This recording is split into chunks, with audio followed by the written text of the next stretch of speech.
যখনই তোমাদের প্রশ্ন করা হতো, সেটা মোহাম্মদ সেলিমকে করা হোক বা তোমাদের অন্য যে কোনো নেতাকে, যে তৃণমূল কংগ্রেসের সঙ্গে কংগ্রেসের যদি ইন্ডিয়া জোট এ রাজ্যে হয় তাহলে বামেদের অবস্থান কি হবে, কারণ এক সেকেন্ড আমাকে শেষ করতে দাও প্রশ্নটা, তখনই তোমরা বলতে যে একটু যেতে দেখুন তৃণমূল কংগ্রেস শেষ অবধি ইন্ডিয়া জোটে থাকে কিনা। আজকে দেখা গেল তৃণমূল কংগ্রেস 42টা আসনে একতরফা প্রার্থী তালিকা ঘোষণা করে দিল। নতুন করে তো আর কিছু বলার নেই, প্রথম থেকে আমাদের নেতৃত্ব বলেছে যে তৃণমূল কংগ্রেস ইন্ডিয়া জোটে আছে কি নেই সেটা আগামী দিনেই প্রমাণ করবে। সে আজকের দিন সেই দিন দেখা যাচ্ছে যে ইন্ডিয়া জোটের যে কথা আমরা এতদিন ধরে বলছি সেখানে তৃণমূল কংগ্রেস স্বাভাবিকভাবে নিজে একতরফা প্রার্থী দিল।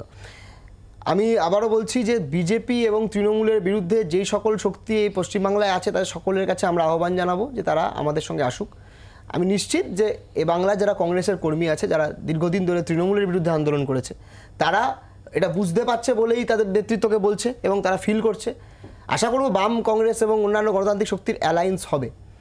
এবার দ্বিতীয় যে জায়গা যেখানে অনেক আলোচনায় উঠে এলো বাঙালি অবাঙালি, আচ্ছা পশ্চিমবাংলায় কি তৃণমূল কংগ্রেস একা বাঙালির ঠেকা নিয়ে বসে আছে? মানে বাকি আর কোনো রাজনৈতিক দল নেই যারা বাংলার কথা বলতে পারে?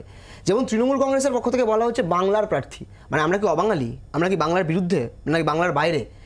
এখানে তৃণমূল কংগ্রেস বলছে বহিরাগত তকমা চিরকাল দিয়ে এসছে, যে এ বহিরাগত সে বহিরাগত। আজকে ইউসুফ পাঠান, কীর্তি আজাদ থেকে শুরু করে আরও অনেক নাম উঠে এসছে, শত্রুঘ্ন সিনহা।